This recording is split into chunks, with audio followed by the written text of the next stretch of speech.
tous, on espère que vous allez bien. Et on se retrouve aujourd'hui pour notre nouvelle vidéo, on vous raconte notre étape du Tour. Donc l'étape du Tour, comme son nom l'indique, c'est une étape du Tour de France qui est ouverte aux amateurs du coup. Celle qu'on a faite, c'est la 20e étape de cette année. Donc 138 km pour 4600 D+, elle est hyper exigeante. Et dedans, on va y retrouver 4 cols. Le col de Brosse, le Turini, la Colmiane et pour finir, la Couilleule. Donc c'est une cyclo-sportive qui a lieu tous les ans. Tous les ans, c'est pas au même endroit forcément parce qu'ils font en fonction du tracé du Tour de France de cette année-là. La plupart du temps, c'est l'étape reine du Tour de France, donc c'est vraiment l'étape la plus dure, celle avec le plus de montagnes ou quoi. Mais en tout cas, c'est toujours une étape très très montagneuse. Et du coup, cette année, la cyclo-sportive, c'est une des plus dures qui s'est jamais faite depuis que cette course amateur existe. Donc nous, concernant notre prépa, vous avez pu un peu le voir sur notre chaîne YouTube, on a fait pas mal de cyclo, on essayait de s'entraîner un petit peu, faire du fractionné, mais c'était pas quelque chose de très très sérieux non plus. On voulait juste avoir la résistance suffisante pour pouvoir enchaîner les 4 cols d'un coup. On n'y allait pas forcément pour un objectif de chrono, l'objectif c'était de finir, on n'avait pas non plus trop de doutes sur notre capacité à finir. Si, quand même un peu. Et donc on se retrouve directement à Nice à la veille de l'étape avec les copains de STP pour aller récupérer nos dossards, visiter un petit peu le village départ, etc. Et puis se promener un petit peu avant le départ. On récupère nos dossards.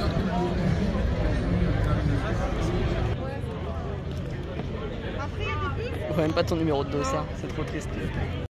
On se retrouve donc au village de l'étape, donc c'était vraiment blindé, il y avait un tas de stands en rapport avec le vélo, la nutrition, les vêtements, etc. On pouvait même prendre une photo derrière le profil de l'étape, donc super cool, comme vous pouvez le voir, il y avait beaucoup de gens. En fait, il y avait 2 villages différents, un pour récupérer les dossards et l'autre pour récupérer des goodies. Donc il a fallu faire la queue pour rentrer, c'était assez contrôlé, il y avait des contrôles de sécurité.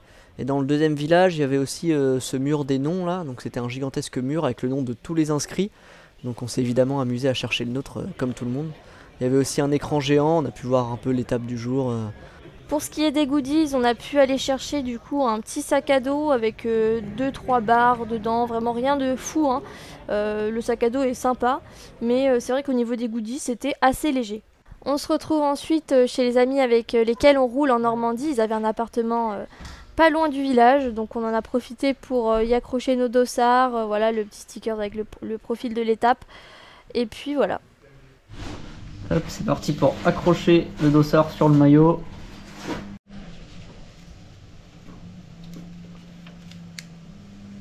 Je vous laisse voir un peu le logement où on est à Nice. Donc c'est plutôt cool, après il y a une petite pente à monter pour arriver jusqu'ici, mais ça devrait le faire, hein. En sachant que du coup, après l'étape, on va redescendre à vélo jusqu'ici. Ça va nous rajouter peut-être 40 bornes, je sais pas trop. On verra. Je vais faire pareil que Thomas, j'aurai plus qu'à accrocher mon dossard sur mon maillot et la plaque sur le vélo. Et normalement, ce sera bon quoi. Les dossards sont bien accrochés. Je pense qu'on est prêt, hein. Bon bah ça y est, c'est le jour J. Je suis parti déjà, Stella part un peu plus tard, donc elle est encore à l'appart. Et là je me dirige vers le départ tranquillement.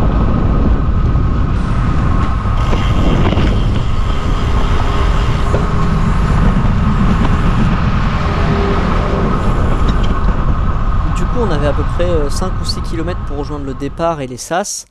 On a dû redescendre le long de la promenade des Anglais et longer la mer jusqu'au départ qui était un peu plus loin le long de la mer justement. Donc moi j'ai eu la chance de voir un peu le lever de soleil sur la mer. C'était vraiment magnifique et ça met de bonne humeur quand on sait tout ce qui nous attend derrière. Donc je suis à quelques minutes de partir, il est 7h05, je vais partir vers 7h10, 7h15 et je suis morte de stress, c'est vraiment un truc de fou. Pour vous montrer un peu, les femmes elles ont eu un petit sticker pour l'étape We Are the Femmes de l'étape. On a aussi eu un petit tatouage que j'ai mis mais que j'ai vite enlevé parce que je le trouvais pas très beau. Et je trouve que sur cette étape on est 1052 femmes sur 16 000 je crois, un truc comme ça représente 7%. C'est rien du tout, voilà. Mais on est là et c'est très bien. Donc c'est parti, là il est 7h37 je pense, c'était l'heure de mon départ moi. Donc là on passe sous ces espèces de banderoles qui marquent un petit peu le départ du fictif, parce que du coup on avait un départ fictif de 3 km avant le vraiment départ réel. Donc voilà, là on passe entre toutes les petites barrières, sous les banderoles, etc. Ça discute un petit peu, donc c'était vraiment sympa. Moi je suis partie à peu près vers 8h15, on a passé une bonne vingtaine de minutes à attendre dans le sas, en plein soleil en plus, mine de rien ça commençait déjà à taper. On avait une certaine distance à parcourir avant d'arriver sur le départ du fictif parce qu'en effet il y avait 15 sas, des sas de 1000 personnes, donc ce qui fait qu'il fallait remonter jusqu'au départ. Et en attendant le départ, il y a une espèce de bande sonore qui va passer, qui va vite nous mettre tous dans l'ambiance. Entre doute, fierté et douleur, tu passeras par toutes les émotions. Ton mental pour les rallier te portera jusqu'à la ligne d'arrivée. Mais pense à tes proches qui croient en toi. Pense à ces mois de préparation pour en arriver là. Fais-le pour toi. C'est ton exploit. Think of your loved ones who believe in you. Think of all the training you've done to get to this point. Do it for yourself. It's your moment. Parce qu'aujourd'hui, c'est toi le Tour de France. Today, you are the Tour de France.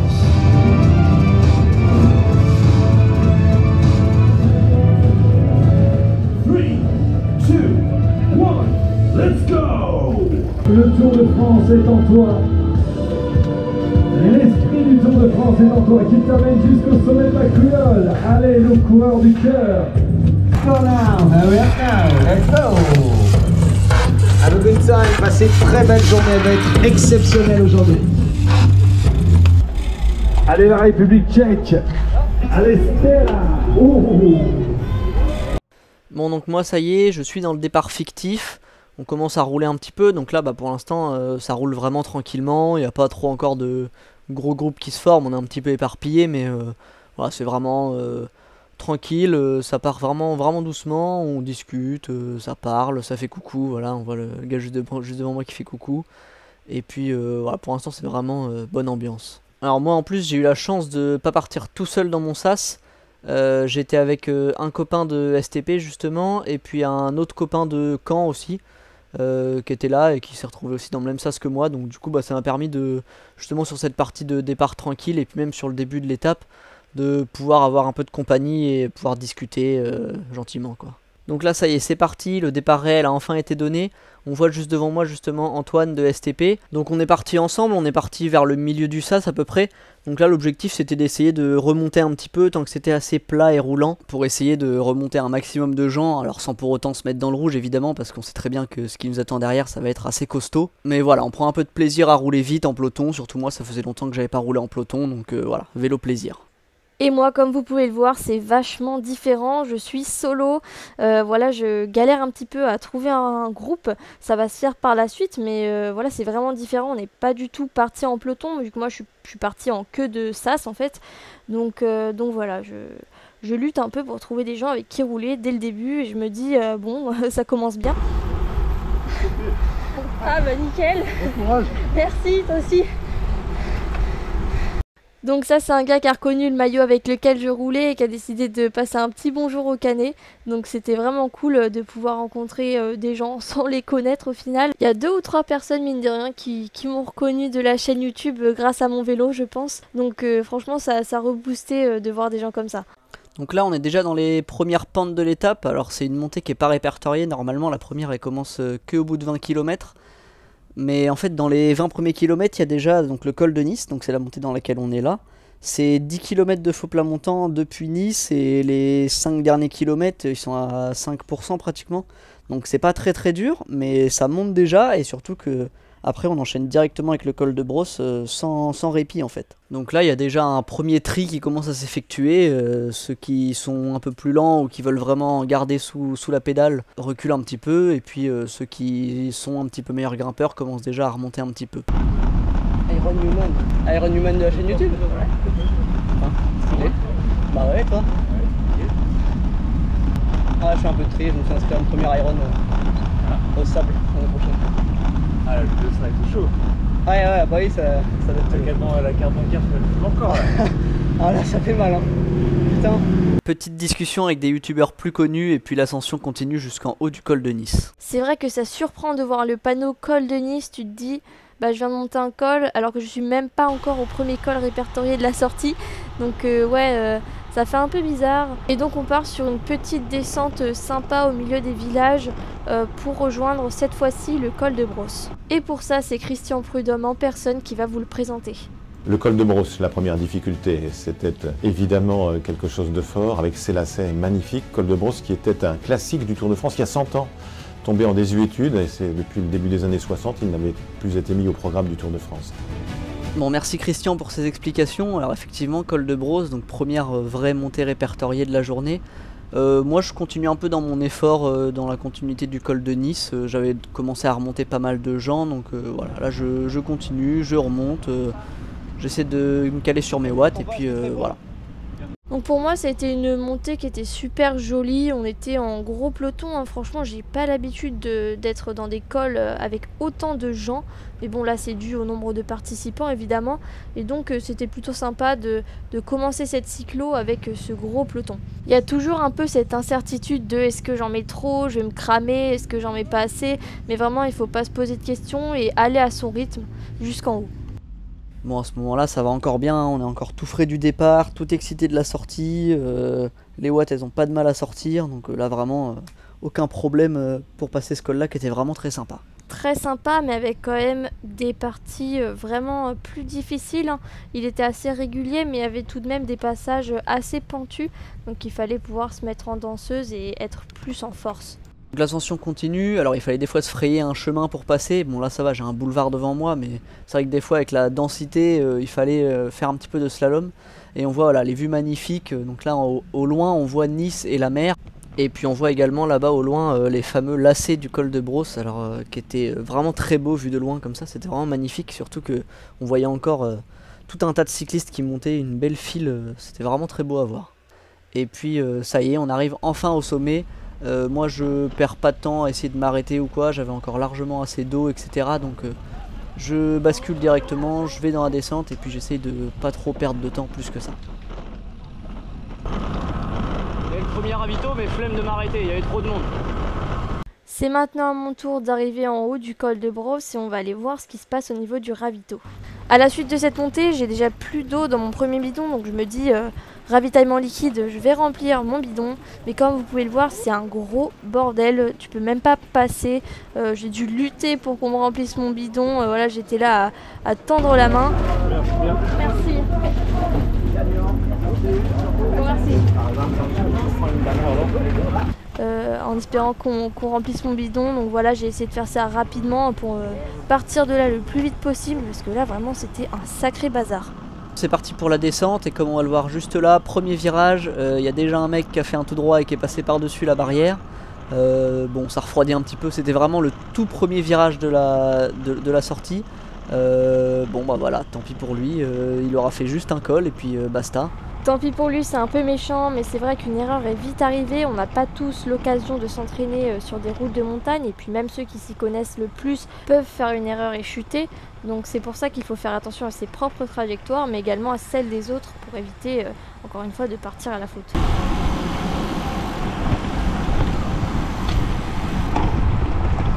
Une descente vraiment sympa aussi, avec quelques petits lacets comme on voit juste là, qui étaient sympas et pas trop dangereux en prenant pas trop vite. De toute façon, voilà, moi les descentes c'est pas trop rapidement. Après je me suis quand même étonné à reprendre pas mal de gens dans cette descente là. Moi qui pensais être vraiment pas très bon descendeur et qui suis pas très bon descendeur, j'ai quand même repris pas mal de gens dans la descente, donc bah, mentalement ça fait du bien. Et puis voilà, là pour le moment c'est vraiment full plaisir dans la descente. Bon, je viens d'arriver au pied de la descente, c'était un peu technique. Étonnamment j'ai remonté quelques gens, je pensais pas, mais ça doit pas être le pire descendeur du coup. Là j'en profite pour temporiser un petit peu avant le prochain col. Je mets pas trop de watts et puis j'essaie de profiter du peu de vallée pour récupérer un petit peu. Prochain col dans 1,5 km.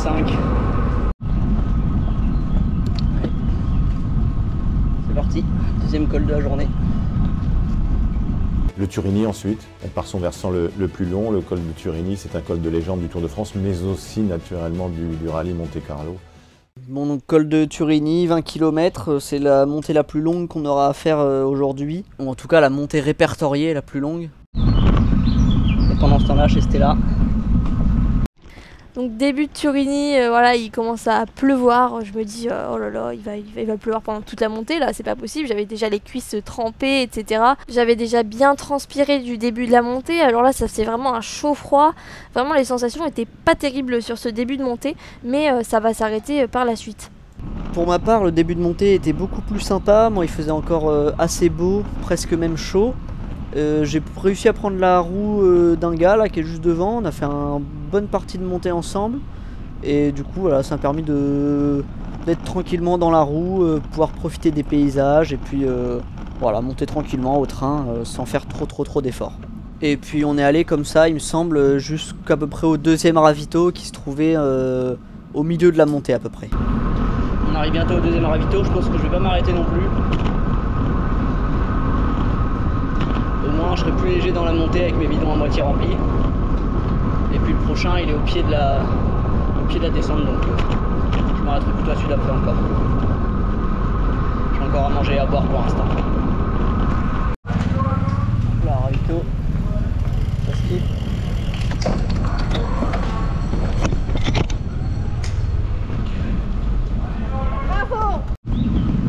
Je sais pas trop où en sont les autres. J'ai lâché Antoine et Guillaume assez vite dans le premier col. J'espère que ça va.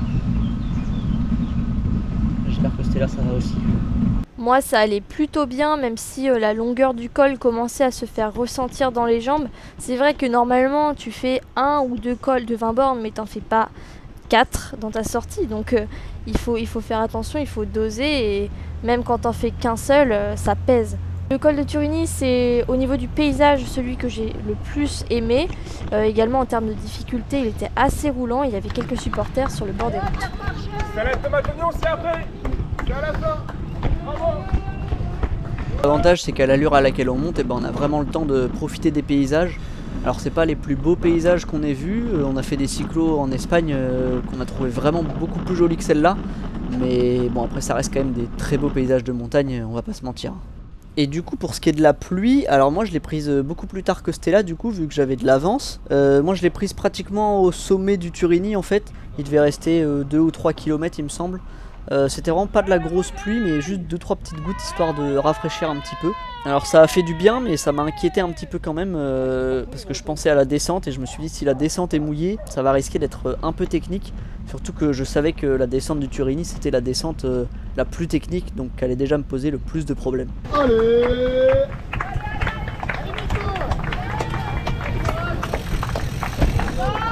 En haut du Turini, on se dit qu'on est déjà à la moitié des cols, on en a déjà grimpé 2 difficiles. À ce moment-là, je me dis que le col de la Colmiane, ça devrait pas être trop dur vu qu'il fait que 7 km et qu'on vient d'en grimper un de 20 bornes. Mais vous allez voir que c'est pas exactement ça. J'attaque donc la descente de Turini, donc vraiment magnifique, et je me dis qu'en bas il y a le ravito et je vais pouvoir prévenir Thomas d'où j'en suis à peu près. Donc voilà, c'était plutôt sympa, assez technique, hein. Franchement il y a eu aussi pas mal de chutes dans cette descente. Il fallait évidemment toujours être attentif à ces virages très serrés quand même. Chose qui va faire un peu souffrir mes plaquettes de frein comme vous pouvez l'entendre. Pour ma part dans la descente, je me suis retrouvé assez esselé par rapport à la descente du col de Brosse où on était encore très nombreux. C'est vrai que là ça s'était assez éparpillé et donc du coup voilà, je me suis retrouvé un peu tout seul. J'arrivais pas forcément à suivre les groupes non plus parce que encore une fois c'était une descente technique et je voulais pas du tout prendre de risques, donc voilà. Il y a eu des moments où je reprenais des gens, des moments où je me faisais reprendre, plus de moments où je me faisais reprendre d'ailleurs. Mais voilà, j'ai profité de la descente, profité du paysage un peu tout seul et puis voilà quoi. En parlant de descente technique d'ailleurs, comme l'a dit Stella, c'est dans cette descente là qu'il y a eu le plus de chutes. Il y a eu des chutes assez graves d'ailleurs. Mais voilà, moi j'ai croisé les ambulances comme on vient de voir qui étaient avec quelqu'un. Quelques virages au-dessus, il y avait déjà un camion de pompiers pareil avec quelqu'un qui était encastré dans la paroi. Et puis encore quelques virages plus bas, j'ai vu quelqu'un tomber, légèrement lui pour le coup. Mais voilà, c'est vrai que déjà quand on descend pas très bien, ça fout encore plus un coup au mental et ça refroidit beaucoup quand même. Je viens d'arriver au pied de la descente. Elle était technique et dangereuse, tout ce que j'aime pas. Je commence à en avoir un peu marre. Tout le temps tout seul et tout, c'est relou. Donc donc là j'arrive au pied de la descente du Turini, il y a un ravito juste après d'ailleurs. Et ouais, là je commence à en avoir un peu marre, surtout d'être tout seul en fait et d'avoir personne avec qui discuter, parler un petit peu, etc. Avec qui passer le moment en fait. Alors on est beaucoup mais juste c'est pas mes amis donc voilà, j'ai personne à qui discuter. Et ouais, là ça commence à être assez pesant. Je suis parti avec des gars dans mon sas, mais comme j'ai dit, je les ai lâchés assez rapidement, donc je me suis retrouvé assez rapidement esselé. Et là, ouais, ça commençait vraiment à être un peu pesant, donc je profite du ravito pour me ravitailler, reprendre des forces, et puis je me dis, allez, c'est pas grave, ça va le faire, tu vas y arriver. Non, c'est bien le bordel, hein. Je vais repartir du coup, faut pas tarder. J'ai rempli les bidons.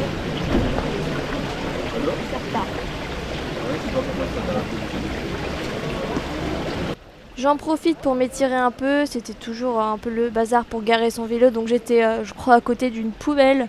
Donc voilà, je fais 2-3 petits étirements juste pour la conscience, hein, je sais pas si ça va vraiment changer quelque chose. Et puis je repars directement en essayant de ne pas perdre trop de temps au ravito, parce que je sais que si je m'arrête trop, il y a des risques que je ne reparte pas. Donc me voilà reparti après le ravito du Turini, et gros coup de chance, juste en repartant, j'ai Firmin, donc, qui est juste devant moi à ce moment-là, qui arrive au ravito en fait au moment où je repars. Donc je me dis bah banco, il me manquait quelqu'un pour m'accompagner, Firmin est là, c'est la prophétie. Donc je vais attendre qu'il passe son ravito et puis comme ça on va pouvoir continuer ensemble. Donc vraiment ça m'a fait beaucoup de bien à ce moment-là d'avoir quelqu'un avec qui rouler. En plus Firmin, je sais que bah, on a à peu près le même niveau en montée, donc voilà, que ça va être vraiment cool, on va pouvoir aller ensemble dans l'école.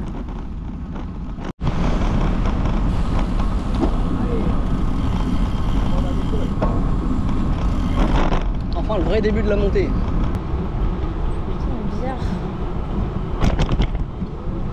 Désormais, la Colmiane, dans un rôle de col d'usure, c'est encore une ascension de 7 ou 8 km à quasiment 7% qu'il a fallu vaincre avant de vous présenter au pied de la Couilleule. Ce col, il a effectivement bien joué son rôle de col d'usure, hein, parce qu'avec les 10 km de faux plat montant juste avant, enfin de montée même, ça nous a bien cassé les jambes. Et là, les vrais premiers signes de fatigue commencent vraiment à apparaître et ça commence à être très difficile pour moi. Et je garde toujours espoir en me disant que j'ai déjà fait juste avant un col de 20 bornes, un col de 10 bornes, donc ça au final c'est rien du tout, hein.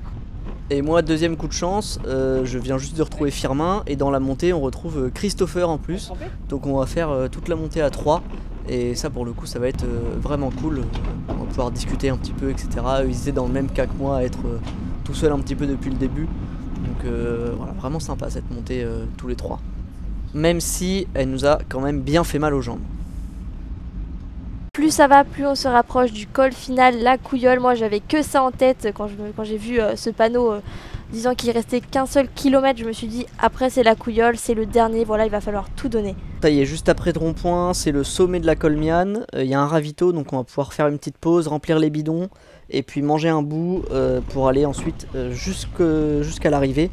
Il y a un ravito encore dans la vallée, mais nous on va décider de pas s'arrêter parce que voilà, on n'a pas envie de perdre de temps, etc. Donc dernier ravito avant l'arrivée pour moi. Moi pour ma part c'est vrai que j'avais zappé un peu les premiers ravitaux, mais là pour la fin je vais essayer vraiment de m'arrêter à chacun d'entre eux. À ce ravito là j'ai décidé d'envoyer un message à Thomas pour lui dire où est-ce que j'étais. Lui il se rapprochait fortement de la pasta party, hein, je crois qu'il y était même déjà. Donc je me suis dit va falloir se dépêcher un peu parce que sinon il va devoir m'attendre de bonnes heures. Mais bon je savais déjà qu'on aurait un écart vraiment considérable. À ce moment là j'avais l'impression d'être déjà assez proche de ma limite, hein, franchement les jambes ça commençait vraiment à tirer, je sentais que je mettais de moins en moins de watts sur chaque montée. Pour me consoler, je regarde un peu le paysage, je profite de cette descente et j'essaie de me dire que c'est vraiment la dernière montée et qu'il va falloir profiter un maximum jusqu'à la fin. La descente commence elle aussi à être fatigante, hein, parce que la position épuise beaucoup, on commence à avoir mal au dos, mal au cervical, voilà, donc il faut aussi rester concentré, donc ça devient aussi une épreuve. Descente très rapide pour le coup la Colmiane, vraiment très sympa aussi. Moi j'ai quand même réussi à prendre du plaisir. Alors les deux gars sont partis loin devant et je les ai pratiquement jamais revus parce qu'ils sont bien meilleurs descendeurs que moi, encore une fois. Toujours ce problème de descente qui m'aura fait défaut pendant toute la course finalement. Mais vraiment sympa, voilà, j'étais encore tout seul, un petit peu comme dans le Turini pour le coup. Mais encore une fois, j'ai profité du paysage, comme on peut voir juste ici, vraiment très beau. Et puis moins d'accidents sur celle-là, moins de chutes. Je crois que j'ai pas vu de problème sur celle-ci. Donc voilà, vraiment, encore une fois, vélo plaisir. Arrivé au dernier ravito avant la Couilleule, j'en profite pour prendre mes premiers bouts de saucisson. J'avais pas pu profiter du ravito encore parce qu'il y avait trop de monde. Là j'ai vu une petite ouverture, j'en ai profité. Mais là, mentalement, c'était très dur. Hein. Là je me disais, oh là là, encore un col, c'est pas possible. Franchement, je sais pas si c'est humainement possible pour moi de faire ça. Mais dans tous les cas, on n'a pas le choix que de le faire et je pense que tout le monde pense la même chose.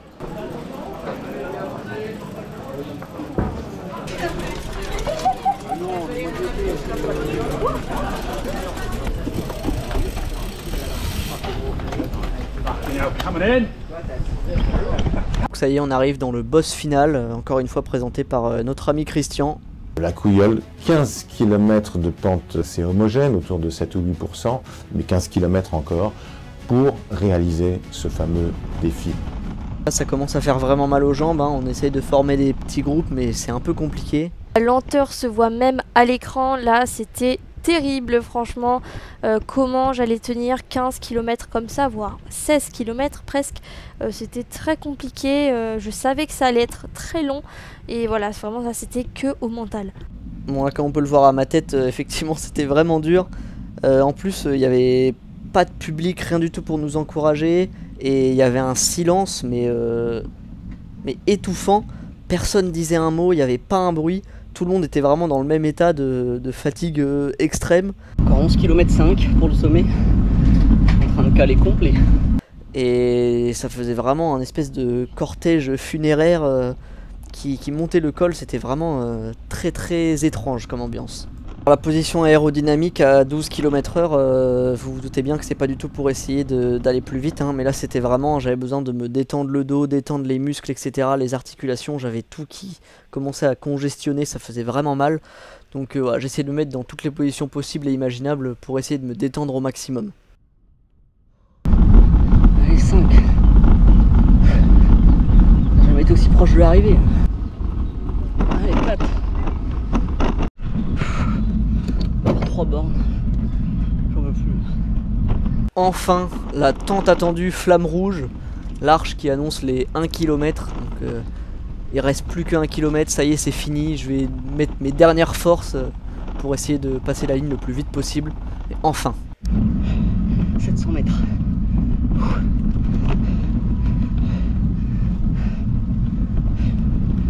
La ligne d'arrivée est désormais tout près de nous. On essaye de mettre notre dernière force avant d'arriver sur la ligne. Voilà, on tente d'accélérer un petit peu.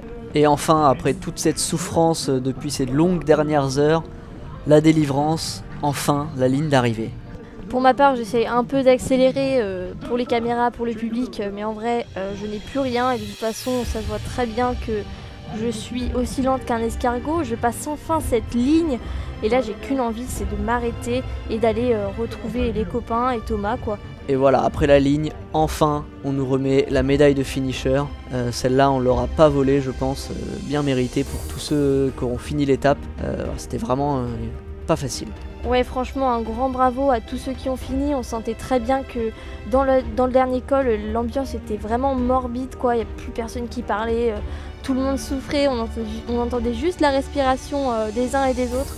Voilà, on est très content maintenant d'avoir cette petite médaille et puis on va pouvoir aller chercher notre musette avec plein de choses dedans comme une bouteille d'eau, du saucisson, une compote, etc.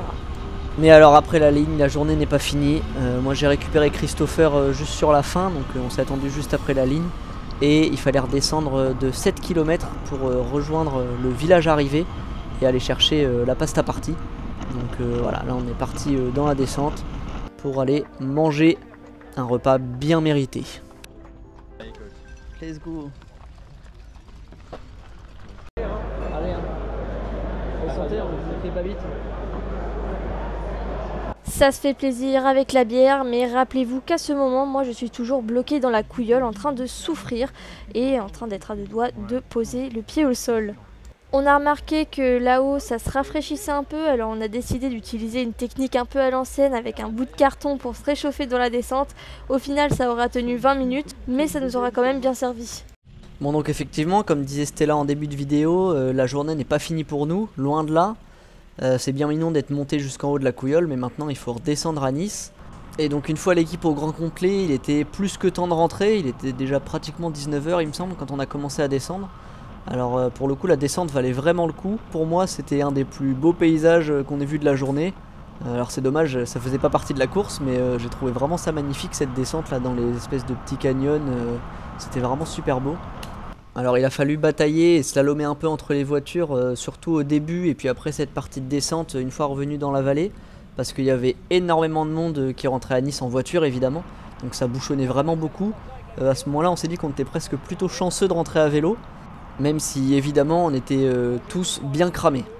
Mais bon, heureusement on était avec tout le groupe, donc on a pu se passer des relais et puis pouvoir partager l'effort. Au moins le retour s'est fait quasiment tout le temps en descente ou sur du plat, avec en plus une magnifique vue, donc au final ça s'est plutôt bien passé, même si franchement ça commençait à bien faire.